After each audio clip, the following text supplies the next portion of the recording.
Ibu dosen, Bapak Ibu guru pembimbing atau Bapak Ibu guru tenaga pendidik, adik-adik mahasiswa, siswa dan pegiat literasi. Hari ini kita tiba di penghujung, tadi kata Pak Kadis, penghujung dari acara konten budaya lokal yang beberapa waktu lalu telah diadakan BIMTEK kepenulisan, telah diterbitkan bukunya, dan hari ini kita hadir di sini untuk bedah, mungkin lebih ke bincang buku. Pada hari ini sampai mungkin nanti sore kita bisa mendengar pemaparan atau pandangan dari pembicara kita. Terus nanti ada sesi tanya jawab dan juga gift buku, dan terakhir sesi dokumentasi. Mungkin itu rundown acara kita pada hari ini. Sebelum kita mulai, izinkan saya memperkenalkan diri dulu. Saya biasa memakai nama Joe Paspar. Mungkin itu kalau di penulis mungkin orang menyebutnya nama pena atau nama panggung bagi penyanyi. Saya aktif di forum pegiat literasi Pasaman Barat yang juga entah bisa disebut penulis, entah belum. Alhamdulillah sudah punya 4 buku tunggal, tapi sampai hari ini rasanya masih haus dengan pengetahuan dan ilmu kepenulisan. Bersama kita telah hadir 2 orang pembicara dalam acara ini. Mungkin bukan wajah asing ya, bukan orang asing bagi kita. Beliau yang pertama seorang ASN yang bekerja di salah satu instansi di Pasaman Barat, merupakan seorang, kalau kami biasa menyebutnya multi talenta, penulis, penyanyi, konten kreator, dan lain sebagainya. Banyak kalau disebutkan satu persatu. Beliau aktif entah sudah berapa lama. Beliau salah seorang pendiri forum pegiat literasi Pasaman Barat. Saya biasa menyebutnya abang karena mungkin udah terlalu lama dekat, udah bertahun-tahun semenjak kami dulu kenal 2017 sampai akhirnya mendirikan FPL dan segala macam. Bang Denny Melizon.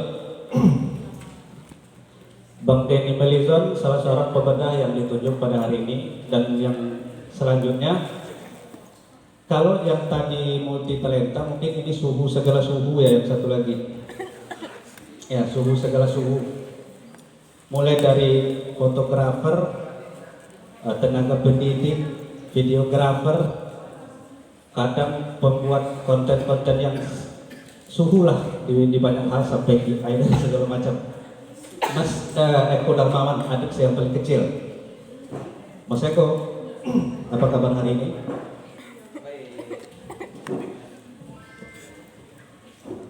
Buku Bunga Rampai Budaya Lokal Pasaman Barat, hasil kepenulisan BIMTEK kepenulisan yang ditaja oleh Dinas Kearsipan dan Perpustakaan Pasaman Barat tahun 2025.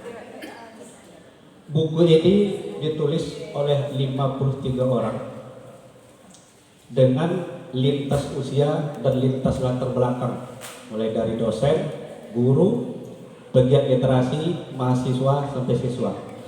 Mungkin ada beberapa di antaranya penulis dalam buku ini yang mungkin sudah pernah sebelumnya melahirkan karya, entah itu buku tunggal, entah itu karya buku antologi.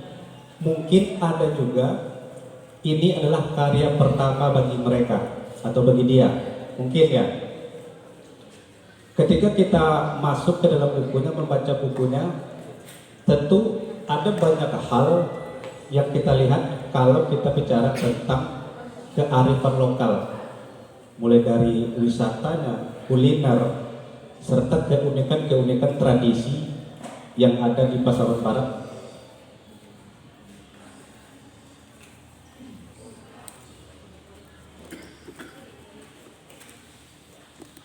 Jadi sebelum nanti kita apa kita masuk ke sesinya, mungkin eh, kita coba yang lebih apa dulu, ingin melihat apa tadi, semangatnya dulu ya. Kita ingin melihat semangat audiensnya dulu.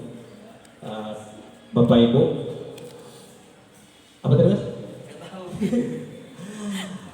Oke, mungkin gini Bang Den, karena kita mungkin lebih ke arahnya diskusi dari sepanjang apa ini, sepanjang isi buku ini, mungkin ditulis oleh seorang penulis, mungkin juga pemula dan segala macam. Saya ingin melihat dulu nih untuk tahap pertamanya bagaimana pandangan seorang Bang Denny dengan isi buku ini. Itu dulu. Terima kasih. Bismillahirrahmanirrahim. Terima kasih Bang Jung. Assalamualaikum warahmatullahi wabarakatuh. Ini saya dikasih waktu panjang ini berarti, karena pertama ya. Oke, ibu-ibu, bapak-bapak, kawan-kawan semuanya, adik-adik, anak-anakku semua yang hadir hari ini, terima kasih sudah menghadiri Bedah Buku. Pertama saya ucapkan selamat atas lahirnya buku kita ini. Ini buku kita bersama, bukan hanya milik pustaka, tapi buku milik terutama masyarakat Pasaman Barat. Sekali lagi tepuk tangan. Tepuk tangannya mana? Selamat kepada kawan-kawan penulis tim ketiga. Alhamdulillah akhirnya tulisannya selesai, bukunya terbit dengan penuh drama. Saya sampai detik terakhir masih meminta tulisan kemarin tuh. Tulisan urutan tulisan yang ada dalam buku itu adalah urutan pengiriman. Jadi siapa yang kalian kalau dilihat nanti tulisan siapa yang paling terakhir, dia yang paling terakhir mengirim. Nah gitu, itu dia. Jadi tidak ada main abjad. Siapa yang duluan mengirim, dia yang mendapat hak pertama di halaman pertama. Selamat kepada Kak Mira. Kak Mira itu yang pertama ya. Kak Mira dengan ceritanya. Baik bapak-bapak dan ibu semuanya, menanggapi pertanyaan dari moderator kita, Bung Jul. Saya ingin bercerita sedikit. Boleh ya bercerita sedikit?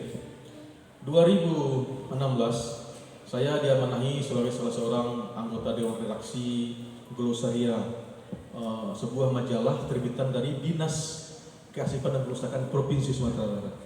Nah, jadi ternyata dinas itu, seperti kata Pak Waran tadi, selain bisa menerbitkan buku juga punya majalah. Nah, Provinsi Sumatera Barat itu punya majalah, namanya Glosaria. Glosaria itu saya alhamdulillah termasuk salah seorang dari Dewan Redaksi dari beberapa orang. Dan nama Glosaria itu adalah bikinan saya. Saya disiarahi amanah untuk membuat nama Glosaria. Saya cari lagi Mas, sudah punya orang rupanya, nggak bisa saya aneh, terlambat pidatannya. Glosaria. Di Dewan Redaksi itu ada Kak Maya Lestari, GF, seorang penulis. Lestari GF. Kemudian juga ada seorang akademisi yang sangat saya hormati, guru saya, Pak Dr. Pramono dari Fakultas Ilmu Budaya. Dr. Pramono mungkin beliau sudah profesor sekarang. Dr. Pramono ini salah satu bidang akademisnya itu bidang penelitian tentang budaya Minangkabau. Budaya Minangkabau. Beliau sering di sini, terutama mengkaji kitab-kitab kuno, kitab-kitab apa namanya? Kitab-kitab kuno ya, yang ada di surau-surau gitu. Suatu ketika setelah selesai di meja redaksi kita mengatur tulisan-tulisan yang akan dimuat, kita makan bersama di pondok. Ada tempat makan di situ di pondok di Cipangkinol. Lalu saya bercerita, tanya ke Pak Dokter, Mas Dokter, ya Mas sama dia, Mas Dokter, ini saya kan dari Pasaman Barat ini. Sepengetahuan Mas Dokter, Pasaman Barat kampung saya itu gimana sih? Apa sih ceritanya gitu? Kan sering ke sana tuh penelitian kita segala macam. Apa sih menurut Pak Dokter kampung saya itu gitu, Pasaman Barat? Saya waktu itu terasa masih bangga sekali nih anak Pasaman Barat nih. Pasaman Barat kampung saya luar biasa. Ada laut, ada apa sih? Ada hutan, ada gunung gitu. Ada perkebunan opir zaman Belanda, bangganya luar biasa. Kemudian juga kalau ke Pasaman Barat tuh orang takut mendengar saya anak Pasaman Barat tadi, padahal orang takut gitu. Itu saya tanya, oh betapa bangganya saya sebagai anak orang Pasaman Barat. Saya tanya, apa sih? Gimana sih menurut kamu? Denny, gini ya, sepengetahuan saya, kampung kamu itu nggak ada narasinya katanya. Oh mak, lu apa? Ya saya sering makan itu, cara makan ikan, kepala ikan yang bagi-bagi ini. Berhenti saya makan. Kampung kamu itu tidak ada narasinya. Artinya narasi yang baik. Ada narasi kampung saya tahun 2017 itu. Narasinya adalah selepas hari Lebaran 20 orang memerlukan dan menenggak bensin di ujung Gading. Masih ingat kisah itu? Itu narasinya bu. Kebun sawit, pertengkaran antar apa? Itulah pokoknya perebutan lahan. Nenek mama datuk, itu narasi kampung saya. Nggak sedih saya gua enggak langsung down, saya berhenti saya makan. Nggak ada narasinya apa Mas Dokter? Nggak ada. Terus gimana dong? Lah kamu kan penulis katanya. Ya kamu tulis lah, ajaklah teman-teman nulis. Boleh rupanya kita tulis narasi sendiri, boleh. Kalau tidak ada narasinya berarti tugas kita lah yang hidup untuk menuliskan narasinya. Sejak itu Bapak dan Ibu, cita-cita saya tidak lain adalah melahirkan buku seperti ini. Jadi kalau Pustaka mengatakan ini pertama, bagi saya ini adalah salah satu bentuk terwujudnya salah satu cita-cita saya sejak tahun 2017. Inilah narasi besar yang bisa kita pakai hari ini untuk membincangkan Pasaman Barat. Jadi ini kenapa? Ya tepuk tangan dong. Ya. Kenapa judulnya Bunga Rampai, Bapak dan Ibu? Ini kebetulan saya ditugasi menjadi editor. Akhirnya kita putuskan judulnya Bunga Rampai. Ya saya ingat dulu, zaman dulu ketika saya masih sekolah dulu, saya ketika membaca buku itu ada judul-judulnya Bunga Rampai. Dulu ada antologi namanya Bunga Rampai. Bunga Rampai kenangan dari orang-orang tercinta. Gitu. Bunga Rampai ini dan itu. Jadi kayaknya bagus nih untuk buku yang kita tulis dari Bimtek kemarin itu cocok dengan judul Bunga Rampai. Bunga Rampai apa? Budaya lokal Pasaman Barat.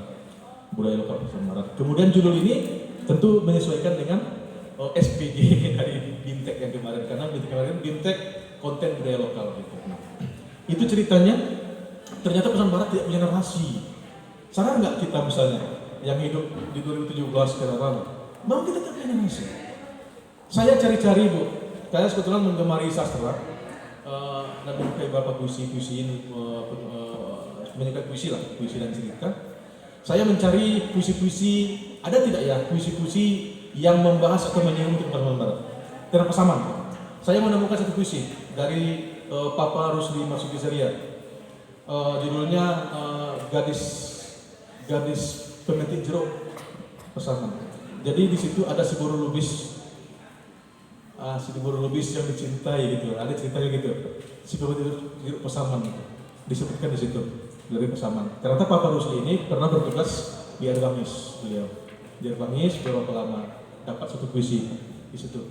Kemudian saya dapat juga pelajar mungkin tahu puisi ini. Selamat pagi Indonesia. Selamat pagi Indonesia, Andang Jaya. Itu sering dibacakan di lomba-lomba itu. Ternyata Pak Andang Jaya ini adalah guru SMA 1 Pasaman dulu. Pernah di sini, ya.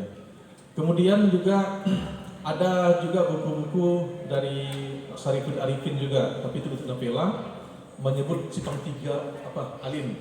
Simpang 3 Alin. Karena beliau pernah tinggal di situ waktu tugas sebagai wartawan. Ada beberapa yang menyebutkan menyinggung Pasaman Barat, Pasaman tibanya waktu itu. Kemudian juga dari sejarah juga. Sejarah ketika orang bicara opir mungkin tentu tidak mau bicara tentang Pasaman. Kalau di buku sejarah itu ada di History of Sumatra, itu memang menyebut Pasaman. Jadi di History of Sumatra itu selain sejarah juga menceritakan tentang flora dan fauna yang ada di Sumatera. Nah, tersebut di situ memang Pasaman, tapi flora dan faunanya. Kalau masyarakatnya disebut dengan masyarakat yang belum, karena masih belum pakai apa gitu, belum terpetakan, masih liar, kalau dalam bahasa Belanda masih liar gitu. Sampai ke daerah atas itu. Masih bersyukur kita kalau Batak di tengah itu malah disebut masih memakan orang gitu, masih yang Batak yang ke atas itu. Jadi Pasaman digambarkan sebagai hutan raya. ya, mahasiswa Hutan Raya di History of Sumatera. Nah, Bapak dan Ibu semuanya, dari beberapa bacaan itu sangat ingin sekali bagaimana caranya kita ini bisa menarasikan pasaman barat dengan baik. Jangan cuma narasinya tentang yang jelek-jelek. Pasaman barat, oh tampil baru matang ya. Tapi yang meninggal, meninggal minum apa? Campur bensin jo. Oh apa namanya? Apa minuman itu sih? Saya karena nggak pernah minum, saya tanya saya. TKW. Cuma dicampur dengan bensin meninggal beberapa. Itu yang diketahui. Mana kabar pasaman barat? Yang meninggal mabuk batang. Nah, meninggal. Yang bunuh diri itu. Yang baca kabur itu ya. Yang baca masalah plasma. Itu pasaman barat yang dilakukan. Tidak ada yang bicara. Saya dari pasaman barat. Oh, yang punya mulai sabunan lama tuh. Ada zaman itu. Tidak ada. Atau yang ronggeng, yang ada kesan yang ronggeng pasamannya gitu. Tidak ada. Malah ronggeng ini Bu ya. Kita kan malah nih ketemu beberapa tamu ke sini, tamu dari kementerian. Ronggeng itu dari Jawa katanya. Ronggeng dari Jawa. Oh tidak. Kami sekarang sudah bisa bantah. Tidak. Kayak katakan tidak dari Jawa. Ronggeng itu otentik pasaman barat. Sudah bisa. Karena apa? Kita meneliti, kita melakukan pekerjaannya, kita sampai ke bawah, kita tanya. Alhamdulillah sekarang kita punya proyek Bu, udah saya membuat video dokumenter tentang ronggeng pasaman. Itu kita ajukan nanti ke kementerian sebagai usulan pewarisan budaya agenda nanti. Ronggeng pasaman itu otentik kesenian pasaman barat. Nah, mulai Sabo itu otentik kuliner pasaman barat. Nah, gitu nanti. Coba nanti dibaca lagi bukunya. Apa yang otentik lagi dari pasaman barat? Kita usulkan sama-sama menjadi ikon. Ya, selama ini kita tahu ikon kita. Apa ikon pasaman barat? Coba. Yang kita tunjuk apa? Bundaran. Tugu sawit. Itu ikon pasaman barat. Sampai karena ketiadaan ikon ini, ya, Saudara Farisi yang di belakang ini Pak Wali dulu yang motor Wali ini. Karena ketiadaan pengetahuan tentang ikon ini, apa sih ikon itu? Sampai kita sampai sekarang tidak punya tagline. Tidak punya tagline pasaman barat gitu. Pasaman barat tidak ada tagline. Padahal sekarang sudah punya tagar, sekarang apapun punya tagar. Pasaman barat tidak ada tagarnya. Coba kita sama-sama misalnya. Pasaman barat apa tagarnya? Apa tagar pasaman barat? Emas. Coba pikir. Mohon maaf, budaya ya. Tagar pasaman barat. Coba adik-adik nih. Pasaman barat apa tagarnya? Kita buat. Ada nggak? Oke, kalau Sumatera Barat tes apa? Taste. Saya mau bahasa Inggris. Test of Padang, gitu ya. Atau apa lagi? Ada kan? Yogyakarta. Apa? Center of Java. Ya. Malaysia, True Asia. Pasaman Barat. Tidak ada. Itu yang dibilang dokter itu namanya. Pasaman Barat kamu ngomong itu tidak ada narasinya. Bikin tagar pun kita nggak bisa. Saya tantang nih. Saya pernah kata saya kepada dosenku ya. Coba kita tanya Pak Bupati, Pak Yulianto. Pak, coba jelaskan pasaman barat dalam 3 kata. Ayo, ada yang berani coba nggak tanya ke Pak Bupati? Pak Bupati, pasaman barat adalah 3 kata. Bisa nggak ya? Kita kehilangan itu, narasi itu. Tidak bisa jelaskan. Pasaman barat. Pasaman barat.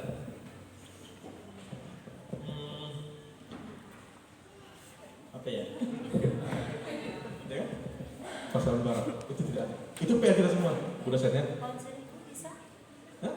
Belum mewakili. Kami di Sulawesi tidak ada bonsai itu. Yang ada sekarang sungai kami hancur kan. Itu adik-adik ya. Adik-adik semua anak-anakku, kampung kalian ini bikinkan tagar. Ya. Jangan cuma di TikTok, di Instagram kita bikin tagar itu. Pasaman barat adalah apa itu pasaman barat? Bikin tagar. Ya, maka kita punya buku ini sekarang. Bersyukur sekali buku ini terbit. Saya tidak tahu orang lain, tapi diri saya sendiri. Begitu bukunya selesai, sudah oke, diterbitkan, dicetak oleh penerbit. Saya bersyukur sekali. Saya menangis saya buku ini terbit. Ini luar biasa bagi saya pribadi. Saya tidak tahu lain. Bagi saya ini karya yang luar biasa. ditulis oleh orang-orang Pasaman Barat sendiri.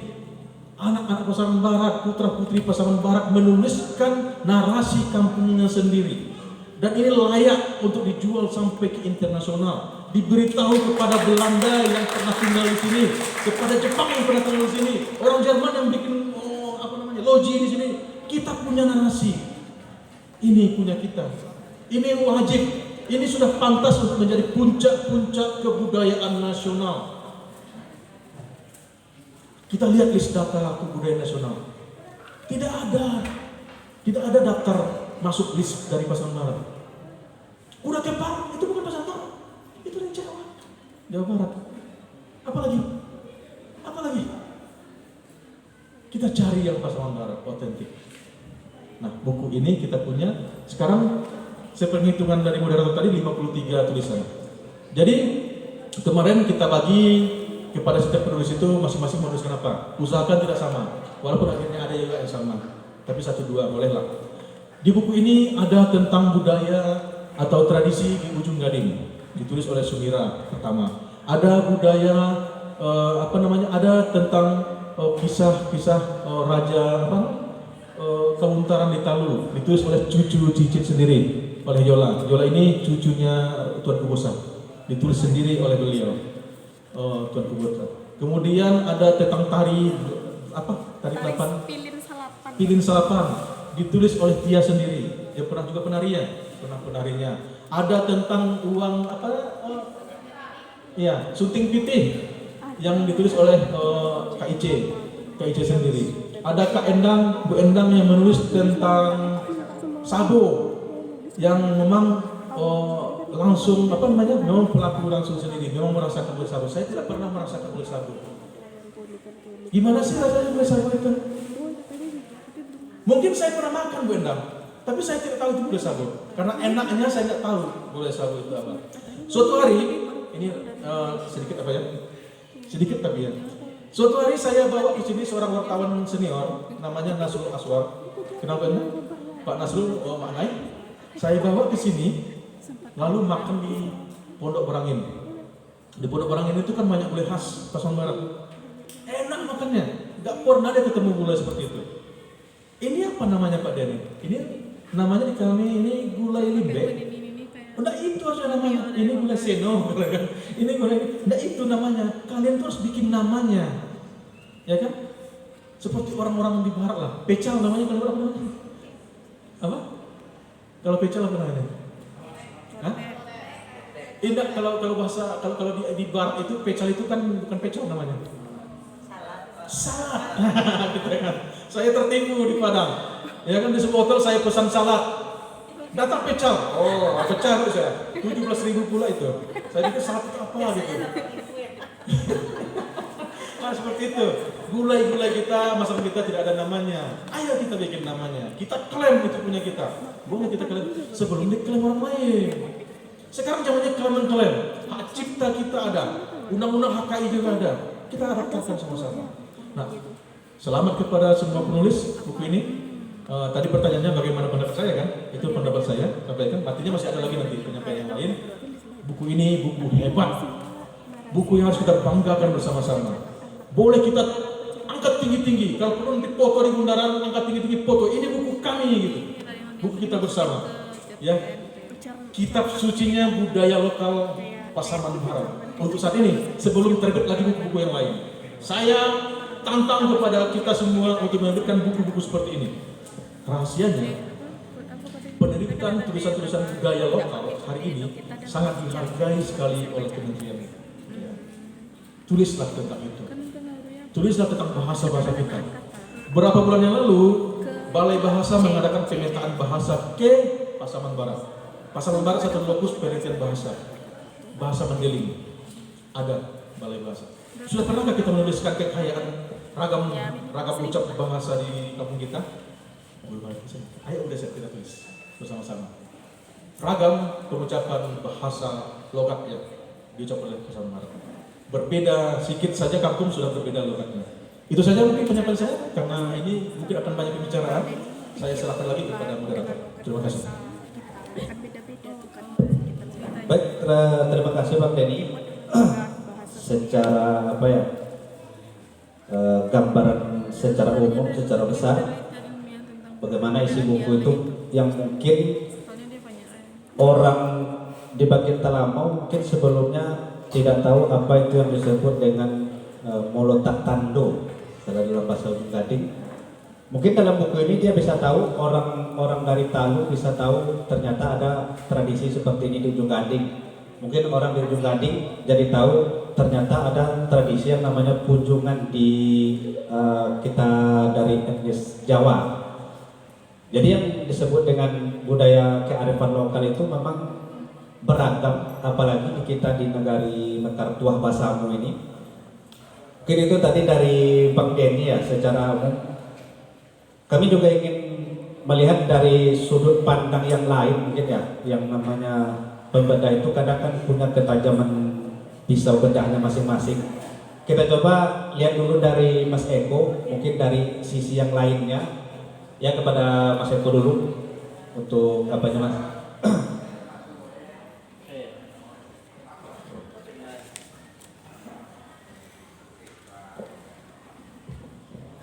Bismillahirrahmanirrahim. Assalamualaikum warahmatullahi wabarakatuh.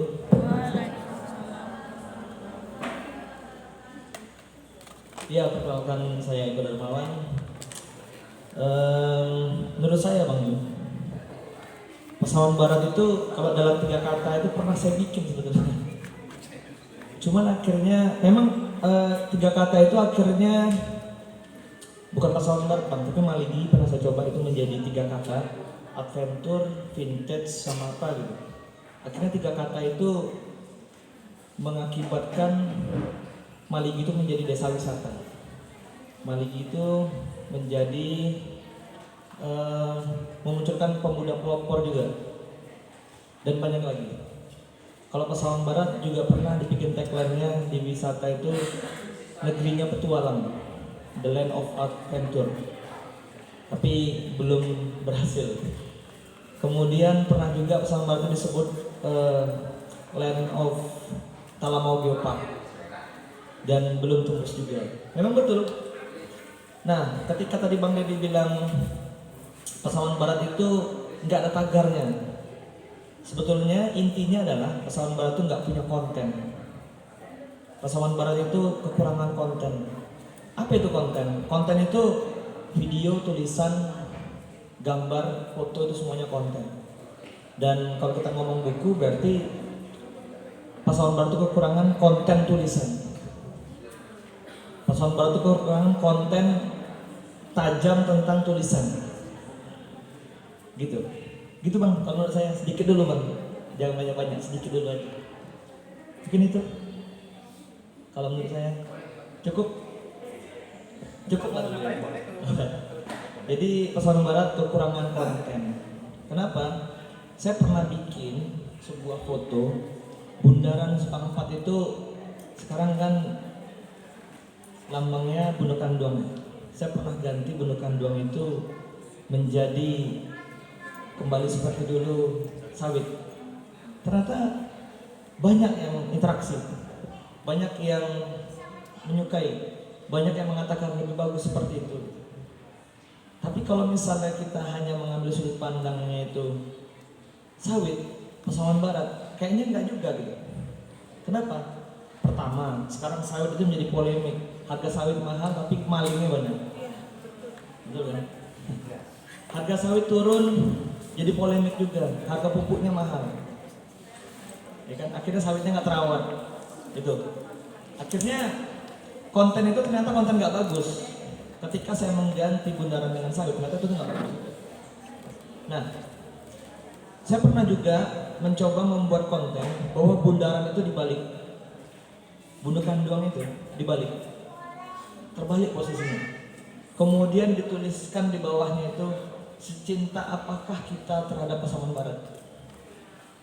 Jadi menurut saya kesimpulannya adalah kita itu nggak cinta-cinta kali sama Pasaman Barat. Coba apa yang kita bikin, konten apa yang kita bikin untuk Pasaman Barat ini, ya kan? Sorry, kalau misalnya saya sedikit ini, misalnya kita bikin konten Momoyo nih. Momoyo milik siapa? Dan siapa dapat untung? Kita yang dapat untung pertama. Tapi untuk Pasaman Baratnya ada nggak? Itu misalnya. Atau konten makanan yang bukan khas Pasaman Barat. Sebetulnya itu hal mudah kan.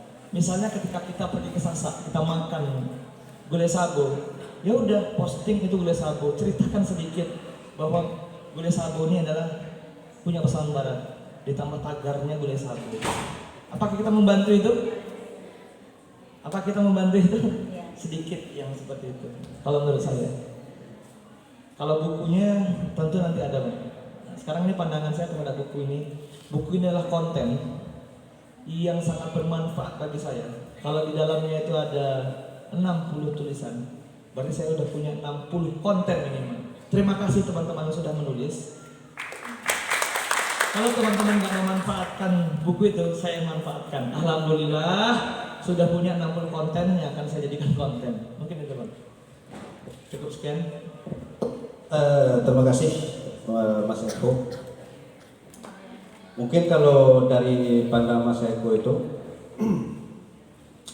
butuh konten yang lebih dalam, butuh konten yang lebih detail, lebih banyak. Mungkin yang ada di sini, kalau pembacaan saya 53, mungkin ada yang waktu itu yang mungkin nggak selesai tulisannya dari 60 peserta itu.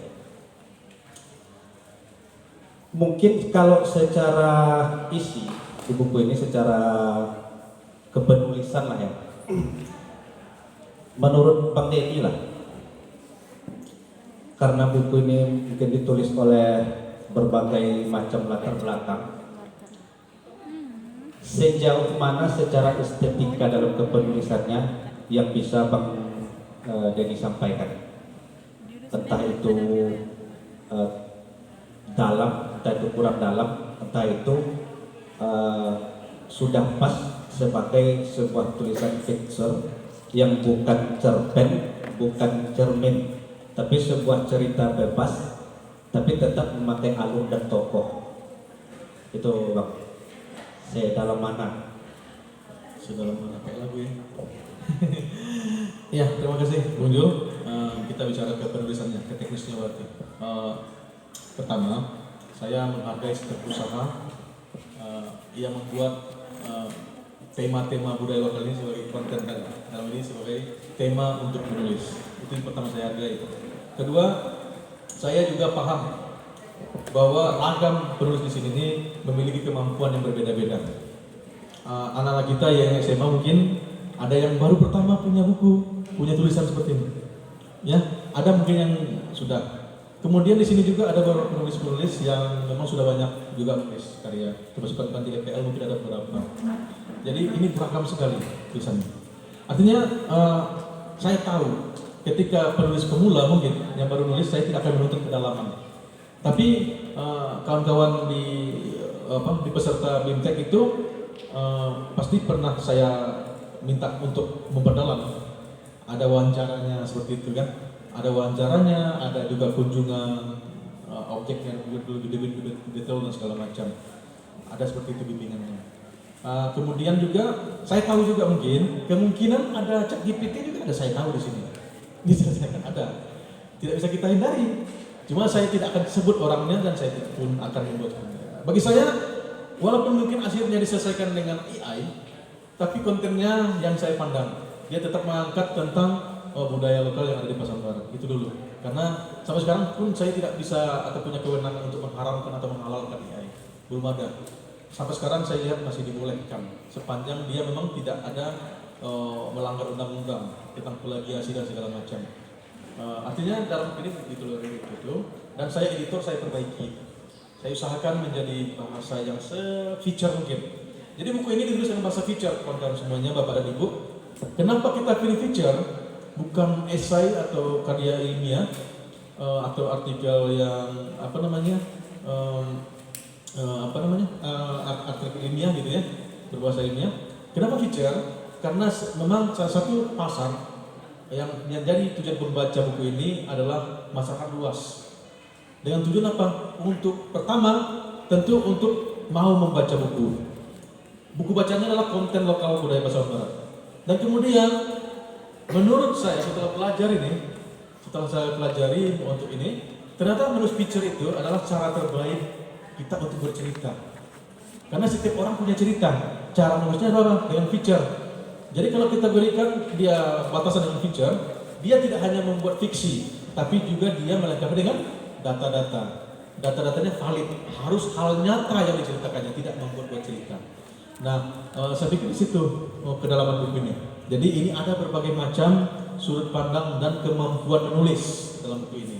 Ada mungkin ditemukan nanti tidak seperti sebaik tulisan yang lain gitu. Tidak apa-apa, karena kuncinya adalah ini konten pasaman barat ditulis oleh penulis pasaman barat. Itu dulu. Selebihnya adalah pengalaman. Kunci teknis menulis yang baik itu cuma 3 Bapak dan Ibu. Dan itu kita pelajari. Menulis.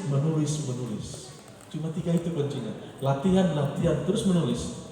Maka akan semakin memperbaiki kedalaman dan cara penulisan kita. Saya juga mengimbau kepada penulis adik-adik, anak-anakku semuanya yang telah menulis di sini, ada Jingga dan kawan-kawan. Ini bukan karya pertama dan terakhir. Setelah selesai ini, tulis lagi yang banyak. Ada 60 konten setidaknya di sini kata Mas Eko tadi. Silakan digali yang lain. Tidak hanya apa yang kalian tulis dalam buku ini saja. Itu mungkin yang dapat saya sampaikan untuk pertanyaan Pak Moderator. Terima kasih Bang.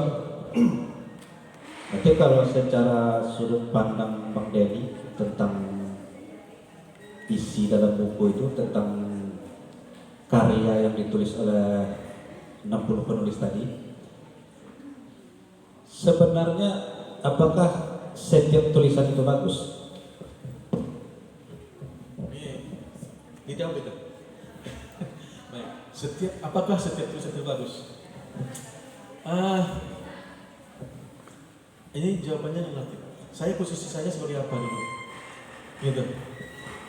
Dari sudut Sekarang panjang dari sudut pembacaan saya. pembaca. Oke. Saya harus mengatakan bahwasanya seluruh tulisan ini bagus di sini. Tidak ada yang tidak bagus. Ya, bagus semua. Berlaku bukunya. Bukunya ini tulisan semuanya bagus. Seluruh peserta BIMTEK yang mengikuti peserta kemarin itu saya kira berhasil membuat tulisan tantangan tulisan. Dan hasilnya adalah ini. Seluruh tulisan bagus. Hanya saja kemudian kita perbagus. Kita berikan ada beberapa hal yang dipoles-poles. Tapi pada pertanyaan itu saya jawab itu seluruh tulisannya bagus bagi saya yang membaca.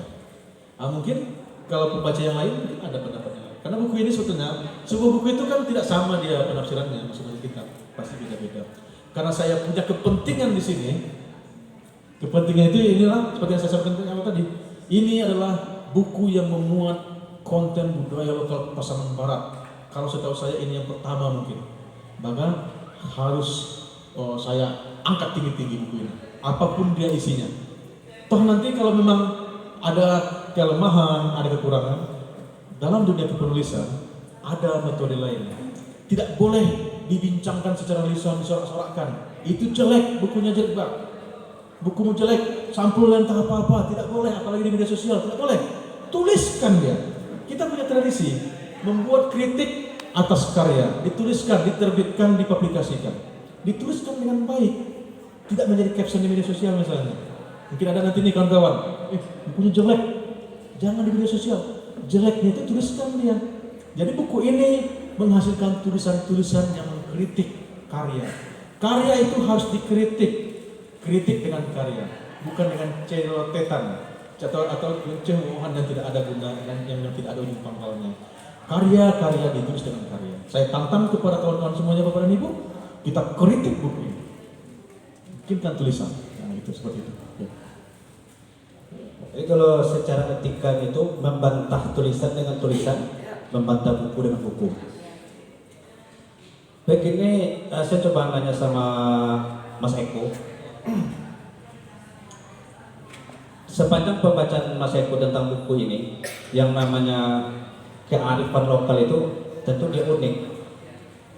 Ditambah di Pasaman Barat secara yang Nagari Mekartua Basamu ini kan secara penduduknya saja kita sudah dalam satu keunikan yang utuh. Kita mulai dari etnisnya sampai tradisi budaya dan segala macam yang jelas unik. Ada Minang, ada Mandailing, ada Jawa dan segala macamnya. Seunik apa pembacaan Mas Eko tentang buku ini? Atau adakah hal-hal atau yang ditulis di situ yang membuat kita terkejut ternyata ada di Pasaman Barat gitu? Silakan. Baik. Pertama, sebetulnya saya kemarin itu juga berkesempatan menulis di sini ya. Cuman memang bukan nggak selesai, tapi karena memang saya nggak ikut BIMTEK ya, jadi saya agak segan untuk mengirimnya. Nah, kalau dilihat dari buku ini, itu ternyata saya bukan berkesempatan menulis di dalam buku ini, tapi saya foto-foto saya ada di dalam buku ini. Foto-foto yang semuanya foto-foto ini bahkan mungkin seminggu sebelum buku ini diterbitkan saya foto. Ada foto anak-anak di depan bundaran ya, bundaran bersepeda ini ketika saya post di media sosial ternyata banyak yang suka, cukup tinggi interaksinya, cukup tinggi awarenessnya. Ternyata katanya hampir semua kita itu merasakan hal seperti ini. Pernah naik sepeda bareng teman, boncengan berdua, apalagi laki-laki. Kalau di usia saya dulu kayak gini ya, bahkan sekarang saya punya anak kelas 2 SD, setiap hari itu dia main sepeda terus, mirip seperti ini gitu. Nah mungkin ini juga membangkitkan bahwa tuh ternyata masih ada di Serupa 4 yang seperti ini gitu. Ini nggak sengaja saya cuma motret, saya memang suka motret berdiri di depan bundaran. Kalau foto di depan bundaran banyak, saya banyak. Ada badut, ada orang lagi ngangkat, banyak tema foto saya. Cuman kebetulan kemarin saya sangat melihat foto ini bahagia sekali dia. Bayangkan satu jok dia duduk berdua, gitu kan? Dan dia bahagia, habis jajan kayaknya. Gitu. Dan yang paling uniknya adalah dia melawan arus. Dia enggak? Dia melawan arus jalannya, lihat. Iya kan? Dia melawan arus. Ya kalau cerita foto banyak bang, foto berceritanya banyak. Dia melawan arus kemajuan dan macam. Nah, foto berikutnya adalah seorang pencari kepiting yang umurnya tuh udah hampir 80-an. Bayangkan dia seorang pencari kepiting seusia ini masih mencari kepiting gitu. Nah ini foto-foto ini sebetulnya tulisannya ada, bukan di Facebook, disimpan juga ada. Dan ini juga ada foto ibu-ibu mencari tiram. Bahkan tiram ini adalah polyester terkecil di dunia. Belum ada yang nulisnya. Sebentar lagi insya Allah saya selesaikan tulisannya. Polyester terkecil di dunia. Dan tidak semua negara punya itu. Nah, ada juga si Pagogo. Ketika saya potret ini belum viral. Sebetulnya udah pernah viral, cuman tidak seperti sekarang viralnya. Ini foto yang nggak pernah saya posting sebenarnya, tapi yang dan ada juga Danau Laut Tinggal. Danau Laut Tinggal. Ini seorang peneliti. Dia pensiunan dari Freeport. Bukan Freeport. Apa yang di Pekanbaru, Bang? Caltech. Kami meneliti tentang batu-batuan. Ya. Kemudian selanjutnya, nah ini Maligi. Kira-kira fotonya gimana tuh? Ada anjing, ada kerbau, ada orang tua. Ya. Yang membawa pedati, betapa akrabnya mereka. Nah, kemudian ada apa namanya, mangrove. Nah, mungkin itu aja. Kalau tadi apa? Yang unik ya? Yang unik. Nah, ini uniknya adalah foto-foto saya malah nggak ada tulisannya di buku ini, tapi fotonya terpajang di sini. Nah, foto-foto ini ada tulisannya, cuman Kalau dulu saya post di web pribadi tuahtalamau.com. Sekarang udah nggak aktif lagi karena memang sayangnya yang malas. Nah, di dalam buku ini sebanyak ini tulisan, yang paling menarik bagi saya cuma nggak satu sih. Yang paling menarik bagi saya itu satu tentang Saur Matua. bukan tentang Saur Matua diopir. Ada penulisnya? Yang penulis Cinta Dwi Juliana. Matua di Opir. Ada?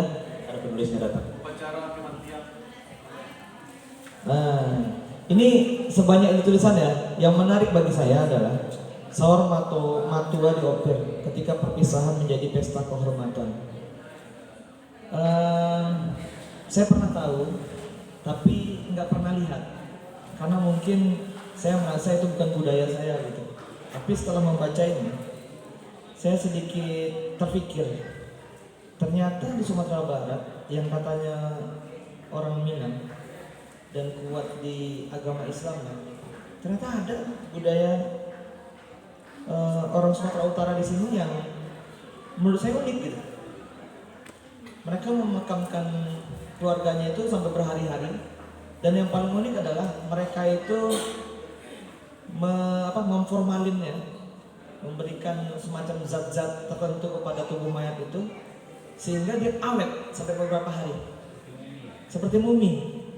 Nah, saya jadi terpikir, kalau misalnya budaya yang jadi Sumatera Utara, berarti ini ada hubungan dengan permumian. Saya jadi teringat lagi bahwa di Sumatera Utara itu ada daerah kota yang namanya Barus. Ternyata Barus ini memang sejak zamannya Fir'aun, Nabi Sulaiman bahkan, ya kan?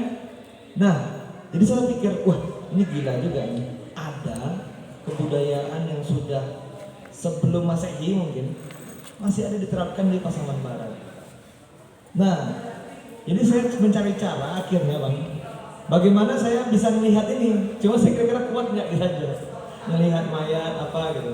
Nah, pernah nggak kebayang kalau ternyata di daerah Kalimantan ya atau Sulawesi ada mayat yang sudah mati bertahun-tahun, dimumikan kemudian dihidupkan lagi.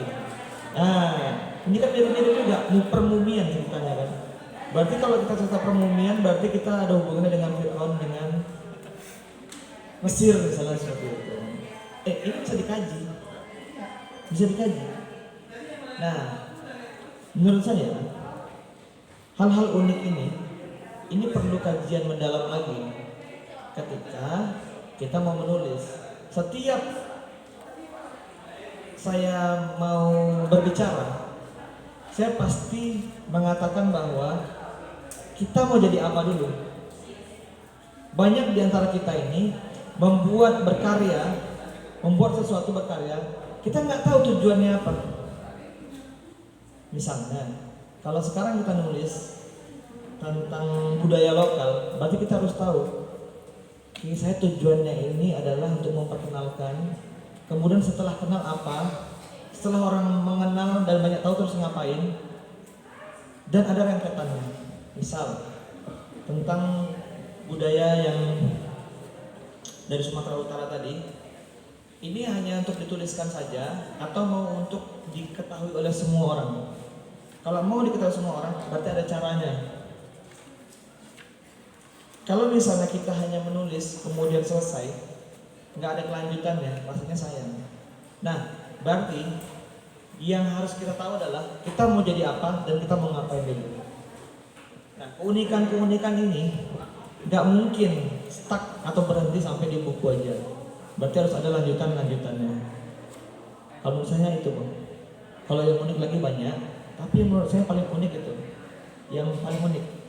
Kalau misalnya saya bilang yang paling unik, yang ada hubungannya dengan Minangkabau, dengan Sumatera Barat, kayaknya itu biasa jadinya.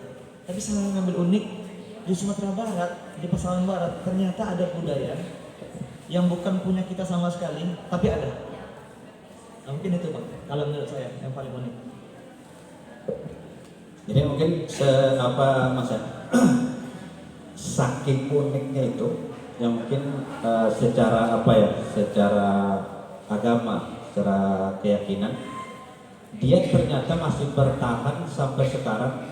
Dan membaca buku ini itu kan memang kita membaca Pasaman Barat secara utuh. Membaca buku Bunga Rampai ini kita memang membaca Pasaman Barat dari etnisnya sampai kepada keyakinannya. Bang Den,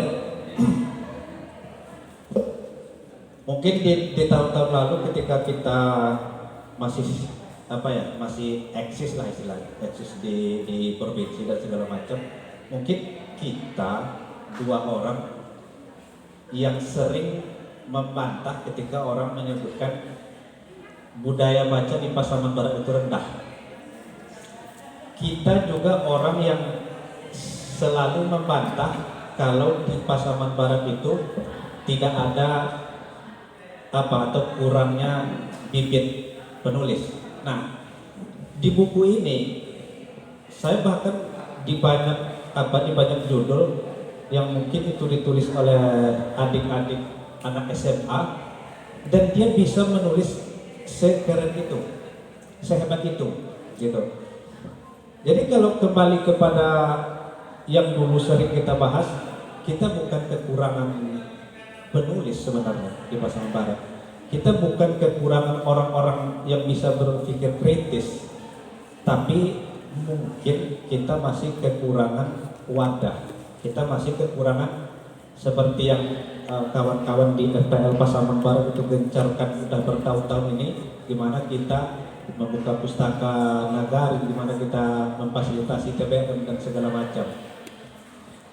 Sepanjang pembacaan Bang Denny, kalau tadi saya bertanya sama Mas Eko tentang keunikannya, kalau menurut Bang Denny nih, apakah yang tertulis di buku ini kira-kira sudah sampai kepada kearifan atau budaya tradisi yang ada di Pasaman Barat, atau kira-kira masih bisa kita tuliskan tradisi-tradisi yang lain? Sudah penuh, apakah hanya 53 ini yang bisa disebut kearifan lokal Pasaman Barat, atau kira-kira masih ada? Terima kasih. Jawabannya masih ada, masih sangat banyak sekali. Bisa jilid 1, jilid 2, tahun depan mungkin lagi jilid 2, jilid 3. Intinya saya ingin bawa soalnya bukan hanya dinas saja. Oh, dinas pustaka sudah bikin ini, tidak dinas pustaka saja. Boleh di kampus juga, boleh silakan bikin penelitian atau apalah namanya. Ada kawan-kawan juga individu juga boleh bikin buku tentang, misalnya saya tantang sekarang nih tentang Ronggeng Pasaman. Bagaimana bukunya?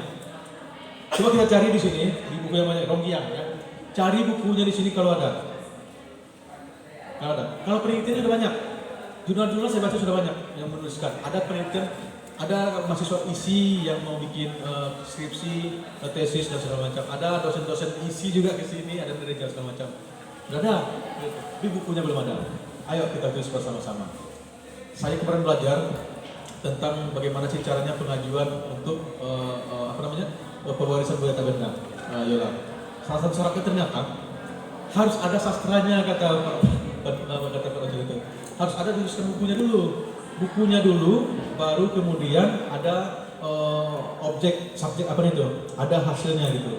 Nah, contoh di Jogja itu tari budaya Ketawang di Jogja, tarian Sultan itu ternyata dari sastranya dulu. Ada sastranya, ya, ada sastranya, kemudian dibuatkan gendingnya, gamelannya, baru dari tarian dia.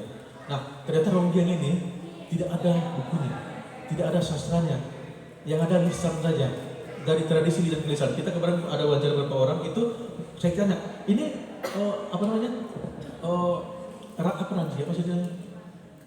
yang diceritakan itu ada sumbernya nggak? Dari mana sumbernya? Dari guru saya. Guru itu dari mana? Dari guru saya, gitu. Nah, ada itunya, tapi belum ada tulisannya. Nah, salah satu yang bisa ditulis itu Ronggiang Pasaman. Ronggiang Pasaman itu apakah cuma satu? Tidak. 43 Ronggiang di Pasaman Barat. Itu punya khas masing-masing. Kalau bapak dan ibu, kawan-kawan tidak menuliskan, kita akan tuliskan. Ayo kita berkompetisi menuliskan itu tuh. Menuliskan Ronggiang Pasaman, baru satu baru. Apalagi yang lain misalnya? Banyak lagi yang lain. Saya kemarin ada peserta SMA, saya lupa namanya. Di sini tulisannya tentang pasar kapal. Kenapa beliau Ananda ini menulis pasar kapal? Dia datang ke saya, Pak, saya bukan orang Pasaman Barat. Terus saya sekolah di sini, tapi saya nggak tahu Pasaman Barat menulis apa. Katanya, loh, Ananda tinggal di mana? Saya tinggal di kapal, Pak, sama ibu gitu. Nah, tuliskan aja pasar kapal, gitu. Pasar kapal itu kan pasar tua. Kenapa bukan itu dituliskan? Oh ya Pak, tapi kepada siapa saya? Ada kebetulan teman-teman dari FPL yang tinggal di kapal. Ada Bu Risma tinggal di kapal kan? Nah, saya minta lah untuk didampingi. Akhirnya jadi tulisannya yang bagus. Saya ketika menyuruh dia menulis pasar kapal, saya tidak terbayang akan seperti ini tulisannya. Ternyata dia mau mencari banyak orang, dapat dari sejarahnya, pedagangnya juga apa yang dijual dan segala macam. Menjadi pasar kapal ini memang ternarasikan dengan baik. Ada berapa banyak pasar di Pasaman Barat? Pasar-pasar tradisional banyak sekali. Kenapa tidak kita bikin pasar-pasar tradisional di Pasaman Barat, seri pasar tradisional di Pasaman Barat, ya kan? Banyak sekali. Jadi satu buku misalnya. Apalagi seri permainan anak tradisi Pasaman Barat. Sudah ada bukunya? Belum ada bukunya. Kita tuliskan itu. Kuliner Pasaman Barat. Kuliner itu, ini belum. Sabo itu baru salah satu kuliner. Hanya salah satu kuliner dari Pasaman Barat. Gulai hiu ada juga di sini. Gulai hiu sudah di sini ada. Apalagi di Parit misalnya ada, di Sikabo belum ada nih. Apa khasnya? Di Talamau, di Kinali misalnya apa khasnya? Termasuk juga asimilasi budaya. Percampuran budaya kita juga belum terlihat. Contoh misalkan ada tadi seperti Sawah Matua, itu kan salah satu asimilasi budaya di sini. Sawah Matua. Sama dengan di Nias mungkin kalau kita bolehkan mereka bikin batu itu, mereka akan bikin itu mungkin karena itu satu budaya, tapi mungkin karena mereka tinggal di sini dan ada ketakutan tradisi batu, lompat batu mungkin nggak dibikin. Tapi saya yakin kalau kita bolehkan, kita suruh ke kawan Nias nih, yuk bikin satu apa sih batu yang dilompat itu, kita bikin misalnya di mana paling banyak Nias misalnya, kawan Nias nih di daerah perkebunan PMD ya. Ada di situ, bikin, pasti mereka bikin. Dan itu menjadi kekayaan budaya Pasaman Barat. Nah, banyak sekali. Di Maligi baru satu. Oh ini foto Mas Eko, rahasianya tidak satu pun mungkin foto Mas Eko ini ada tulisan di sini. Nah, ada berapa foto? Ada 5 tulisan harusnya lagi tambahan. Dari foto Mas Eko ini aja kita sudah bisa bikin tulisan. Ada 5 tulisan tambahan. Foto Mas Eko ini tidak ada dibahas di sini. Dia berbicara melalui fotonya, dia bercerita melalui foto. Mas Eko ini karena dia fotografer, salah satunya dia fotografer, kaliannya dia bercerita melalui foto-foto yang ada di sini. Dia menulis melalui kameranya dari karya fotonya. Kita yang menafsirkannya. Saya tadi membahas foto tentang Om Bodal tadi. Luar biasa, cara berdirinya mulai kejauhan itu syukurnya luar biasa. Saya terbayang. Di pikiran Mas Bodal bersyukur sekali punya alam sebagus ini. Saya bisa membaca itu. Cara berdiri merokok. Dia bersyukur kepada Allah. Dia anugerahi kesempatan untuk melihat keindahan danau tinggal. Nah, ada 5 tulisan. Dari buku ini saja kita punya 5 tulisan tambahan. Banyaklah yang lain. Saya tantang kita semuanya, kita bikin seri-seri budaya lokal di Pasaman Barat. Seri 1, seri 2, seri lain-lain. Banyak, masih banyak. Kita masih butuh waktu 10 tahun, 20 tahun lagi bisa kita tuliskan tentang budaya lokal. Banyak hal dari berbagai sudut pandang. Ini tentang mungkin cerita tema feature, kita bisa tuliskan tentang cerpennya, tentang dongengnya, tentang puisinya, lagu-lagunya. Mana seniman-seniman? Bikin lagunya, bikin lukisannya, kita pamerkan lukisannya. Banyak sekali. Oke, kita bikin.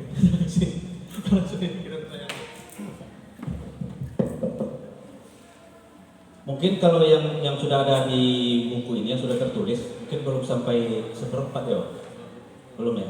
Masih permukaan. Ada nggak kira-kira yang mau atau yang bersedia menuliskan tentang perpaduan antara matrilineal dan patrilineal? Itu balik lagi. Kita bukan matrilineal ya, kita bukan patrilineal, kita percampuran keduanya. Ya, kita. Ada lagi di situ. Ketika di daerah Darek mungkin matrilineal ya, matrilineal gitu. Kita kan bukan seperti itu juga ya. Ada beberapa daerah kita bukan seperti itu. Makanya ada adat menjujur namanya. Adat menjujur namanya. untuk mengafirmasi itu. Boleh, ya. Nanti Bagaimana? Itu yang banyak lagi tuh yang perlu. Saya gini, saya punya prinsip Bapak dan Ibu kawan-kawan. Kita tuliskan bukan untuk pembenaran, bukan mengatakan ini benar, tapi untuk diperdebatkan, untuk dipolemikkan gitu. Kita tuliskan untuk dipolemikkan. Jadi jangan takut kita menulis. Oh nanti saya tulis nanti orang marah. Oh nanti orang gini-gini. Biarlah orang marah. Biarlah menjadi polemik. Kita berdebat. Ini bikin forumnya. Masalah patrilineal misalnya. Ada yang tersinggung. Ayo bikin forum seperti ini. Kita berdebat, kita pertengkarkan di sini. Dibikin notulennya, dibikin tulisan rekomendasi di Pasaman Barat itu hasil pertemuan ini, hasil diskusi, ini rekomendasinya. Jadi tidak bertengkar secara kayak di pasar gitu aja gitu. Tidak berkusir. Kita buat bahan-bahan yang akan dipertengkarkan. Saya dan teman-teman, ayo kita bertengkar. Berarti itu ada Abraham Lisman juga tuh, teman diskusi saya, Farezi. Bertengkar, bukan saling membenarkan. Kita pertengkarkan, kita cari yang terbaik nanti hasilnya seperti itu. Jadi tulisan-tulisan keluarkan tulisannya. Walaupun mungkin ya bagi orang tidak itu salah, tidak terterima sama orang, tidak apa-apa. Kita bikin forumnya, tuliskan lagi, banyakkan tulisan gitu.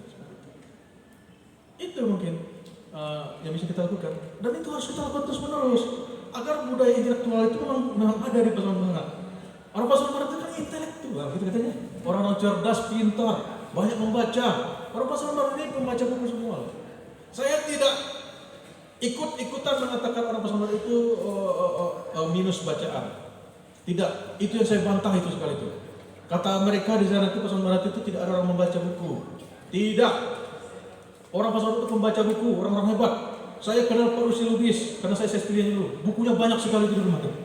Sekarang bukunya itu karena beliau sudah meninggal, saya diwaris ke saya buku beliau. Ada lebih 700 lebih bukunya. Siapa lagi? Pak Bahar juga pembaca buku, tokoh-tokoh. Pak Sairan itu pembaca Pram.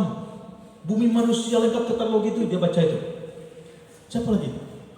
Tokoh-tokoh pergerakan kita, pembaca buku semua. Forensik kita. Kita tidak malas baca. Orang masyarakat Barat, ketika gerakan kita juga, kita bawa buku-buku ke warung kopi, dibaca sama uak-uak kita, sama nenek-nenek, sama bapak-bapak. Yang tidak dilakukan orang Pasaman Barat apa? Orang Pasaman Barat itu malas membeli buku, malas ke perpustakaan, ya kan? Malas beli buku, malas ke perpustakaan. Itu orang Pasaman Barat. Kalau membaca, rajin dan gemar membaca orang Pasaman Barat. Sampai ke omak-omak sambil duduk baca buku itu, kasihlah buku. Ini Ria nih, Ria di PB1 ya, Pak Rik, PB2. Saya kirim kemarin buku tentang tanam-tanaman. Datang mau banget, dibaca sama mereka, ibu mbak-mbak tuh. Gitu. Tapi mereka malas beli buku dan malas ke perpustakaan. Terima kasih.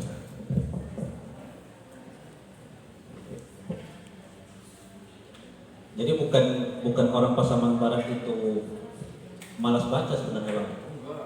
Tapi malas beli buku.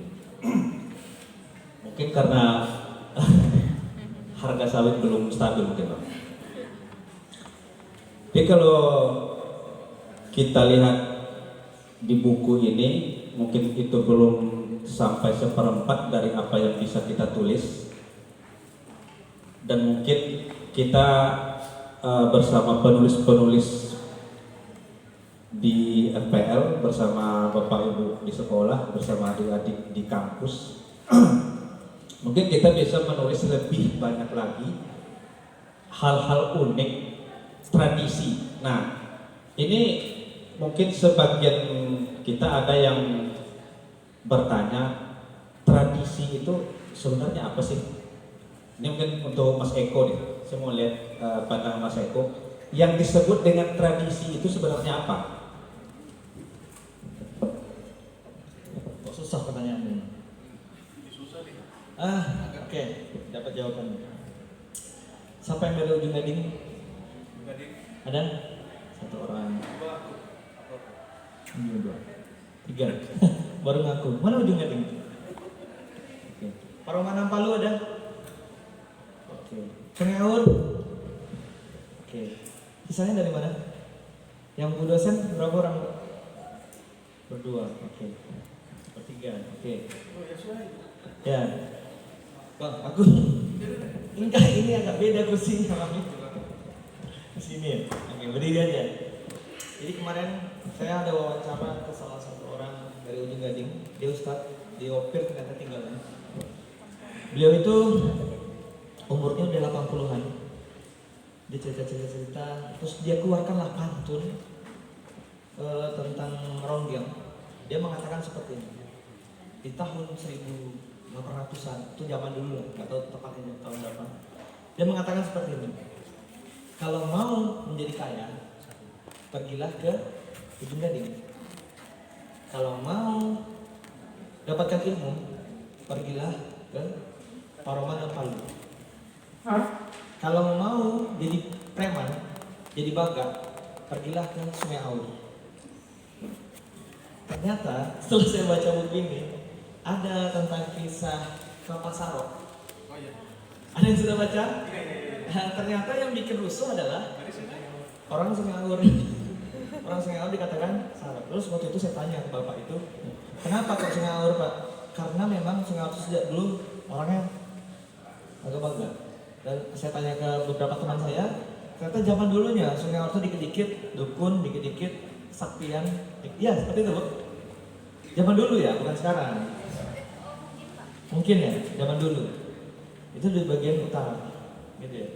Nah, kalau Bang Jul tadi nanya, apa itu tradisi? Menurut saya adalah sesuatu yang tadinya nggak ada, kemudian jadi ada, terus diulang-ulang. Diulang-ulang, jadi kebiasaan, ya udah jadi tradisi. Gitu, kalau menurut saya. Nah, sekarang kita nih banyak hal-hal yang menjadi tradisi, yang katanya sekarang tuh kata-kata terbaru sekarang itu kata-kata masa sekarang itu normalisasi, ya kan? Stop normalisasi guru merokok di sekolah, karena tadinya ngerokok itu nggak boleh, kemudian karena terlalu sering, udah bosan, biarin aja lah, akhirnya jadi terbiasa, akhirnya jadi tradisi. Nah kita deteksi aja, kira-kira apa yang ada di sekitar kita, tradisinya apa?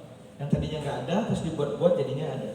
Misal, kalau saya lihat nih tradisi sekarang itu, dulu itu mancing gitu, itu jarang lah orang suka mancing, orang-orang tertentu lah, ya kan? Tapi karena orang sekarang mancing itu jadi konten, jadi penghasilan, jadi hobi, akhirnya jadi tradisi. Akhirnya jadi tradisi mancing. Kalau hari Minggu kita wajib mancing, ya nggak? Nah, jadi tradisi itu menurut saya adalah hal yang tadinya nggak ada, terus diadakan, terus berulang-ulang, akhirnya jadi ada kebiasaan. Nah, tradisi kita hari ini misalnya, ketika kita bangun tidur, yang kita lihat adalah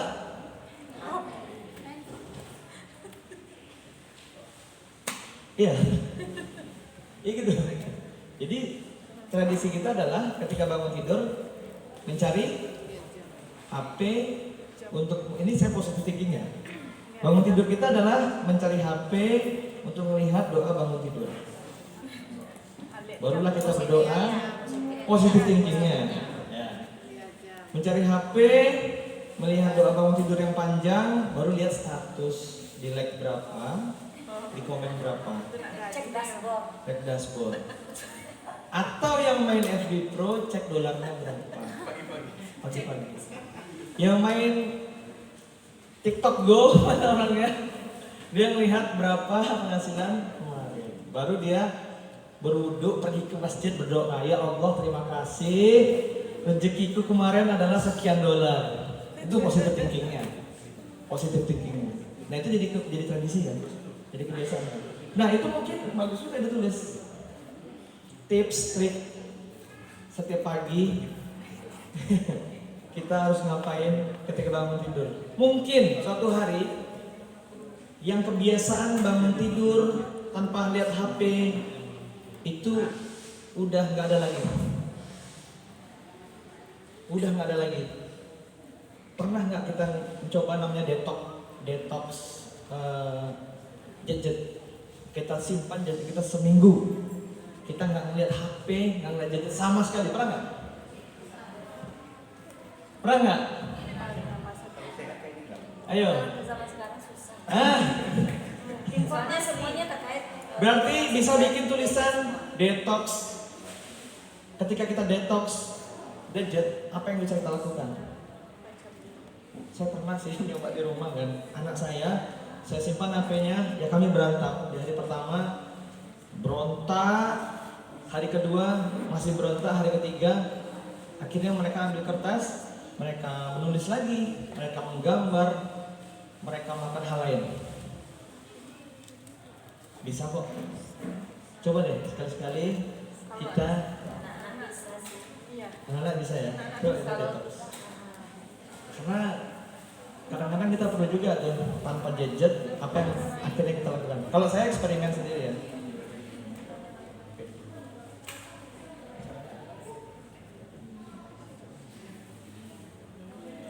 Oh iya.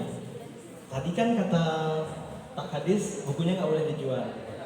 Ternyata hari ini ada giveaway 5 buku. Bagi yang belum punya buku. Tapi caranya gimana? Nanti ya kita pikirkan gimana caranya. Apakah quiz, ataukah di spinner, ataukah gimana, ataukah penanya terbaik nggak tahu. Jadi mungkin seperti itu bang. Jadi karena abang nggak ada, saya berdiri supaya mengisi kekosongan abang nggak ada di sini. Ternyata tradisi menurut saya adalah kebiasaan yang tadinya nggak ada, jadi ada, kemudian jadi terbiasa, ya jadi normalisasi. Gitu. Contoh tadi saya kasih contoh, ketika bangun tidur, apa yang kita lihat dulu? Ternyata HP. Kita nggak melihat anak kita masih ada nggak, masih hidup nggak, suami kita masih hidup nggak bang. Ya, HP. Dan positifnya, berpikir positifnya dan dia ngeliat HP itu mau berdoa, melihat doa yang panjang bang. Dia pengen berdoa panjang hari ini, kemudian dari sholat, ya kan, berdoa. Baru pulang dia lihat anaknya masih ada apa enggak, semuanya mana? Itu yang terjadi. Nah itu baru satu normalisasi yang menurut saya jadi tradisi hampir semua. Nah gitu. Terima kasih bang.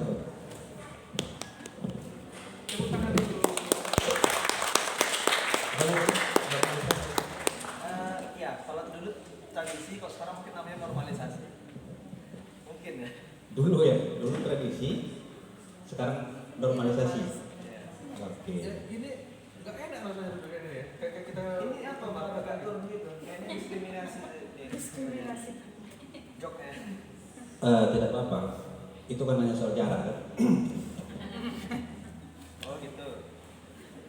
Jadi jarak. Katanya tadi masih ada peserta yang tidak mendapat buku. ada di tangan yang belum ada bukunya, belum punya buku, yang belum dapat buku. Coba angkat tangannya tinggi-tinggi. Banyak. Iya kan, bukunya satu per itu ya. Tunggu, sebentar. Ini ada giveaway. Ini yang belum. Banyak yang belum. Karena ada peserta yang belum dapat buku, jadi kita bagikan 5 buku dulu bang. Gimana cara membaginya atau entah dengan pertanyaan dan segala macam, mungkin itu bang saya serahkan kepada bang Denny lah.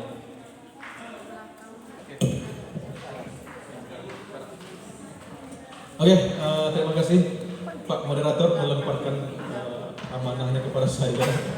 Sebenarnya itu pekerjaan moderator itu. Baik, nah ya lah. Jadi tadi Pak Rizky, itu panitia bisik-bisik. Yang belum punya buku berapa? Yang belum ada buku. Berarti yang tidak cuci tangan berarti sudah ada bukunya. Ini bukan mengasih, ini tantangan. Ya, tidak ada yang mengasih buku, tapi kita tantang, ya. Tapi khusus bagi yang belum punya buku. Jadi kalau sudah punya buku, tidak diam saja. Ya, karena sudah punya buku kan. Ini khusus bagi peserta yang belum memiliki bukunya. Ada 5 buku dalam sesi di pertama ini. Apa ya? Siapa yang mau bukunya?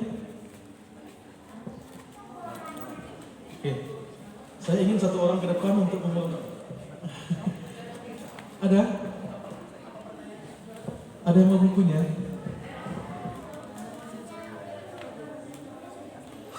Berarti gak ada yang mau ya? Apa pertanyaannya Pak? Bolehlah dibantu. 5 orang. 1, 2, 3. 2 lagi. Sudah, dua. Pas. Sudah. Padahal udah semangat dia. Itu udah. Belum punya. Ah, ini dulu. Nah, udah Tak 5. lebih, Pak. 5. Yang apa? Lebih nggak? Yang 5. Nah. Oke. Ini ada 5 orang. Silakan. Belum punya buku kan? Enggak bohong. Jangan di tengah-tengah. Nah, begini. Silakan. Suci. Suci dari mana? Cersa. Cersa ini apa? Dari SMK mana? Budi? Oh iya, alumni SMK 1 Kemanggilan. Ya. Ada? Cersa. Oh sama. SMK 1 Kesamaan. SMK 1 Kesamaan juga ya kan sama begini. Ini orang akuntansi berkantor pariwisata. Akuntansi. Bukan nggak berhitung nggak kalian?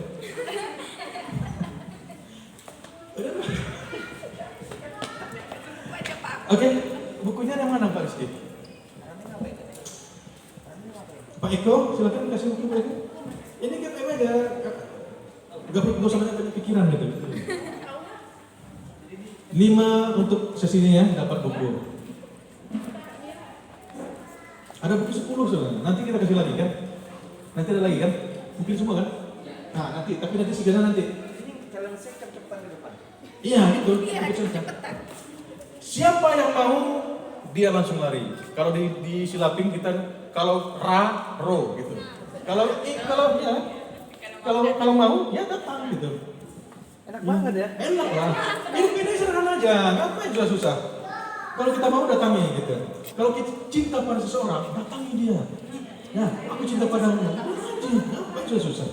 Bikin beban berat. Ya. Nanti ada lagi ya. Coba sebanyak. Oke, silakan kepada Master Eko diserahkan. Gimana ngasihnya? Ada gitu aja. Ya kasih aja. Banyak kali sudah mulia. Tepuk tangannya. Tepuk tangan. Iya. Ada tantangannya. Udah pakai bukunya kan? Ada tantangannya. Oh, tantangannya. Ada tantangannya. Kalian yang dapat buku ini, ya, termasuk nanti wajib menuliskan sebuah kritik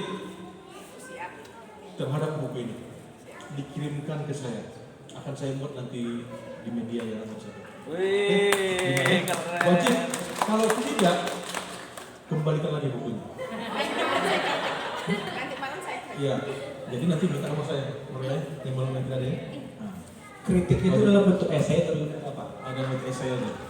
Esai terserah, esai bebas. Gimana caranya lah. Oke? Siap? Siap kan? Oke. Itu juga mungkin tantangannya. Oke. Jadi ada tulisan 5 lagi dari buku ini nanti.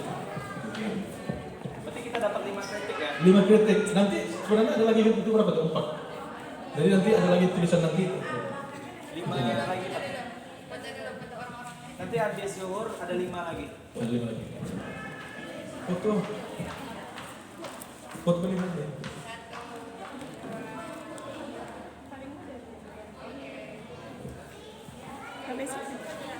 Ada yang motor lagi? Itu di motor. Kita bilang cis sekarang ini. Serang ini. Cuan itu. Oke. Terima kasih. Silakan duduk. Ditunggu itu. Ya. Kalau dalam seminggu ya. Kalau tidak, balikin bukunya. Enggak ikhlas aku kasih buku. Oke, silakan. Kembali ke tempat. Tuh. Oh, gitu kalau sama dinas neken apa? Amrah apa tuh? Oh, terima. Saya kira dapat buku dikasih lagi gitu. Itu mungkin, yuk, selesai kan? Coba satu.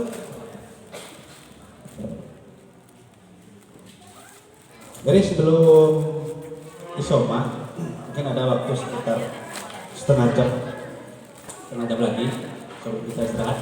Ini saya ingin nanya sih sama Mas Eko dari sudut pandangnya sebagai seorang pencinta alam ya, yang berhubungan dengan wisata yang ada dalam buku ini, mungkin ada tentang meter, keunikan larangan dan segala macam. Bisa nggak Mas Eko bercerita tentang isi buku ini yang menggambarkan tentang wisata itu tadi. Ya, silakan. Setengah jam ya? Setengah jam, astagfirullahaladzim. Berdiri lah ya. Tahun 2017 saya mulai berpetualang di Pasaman Barat.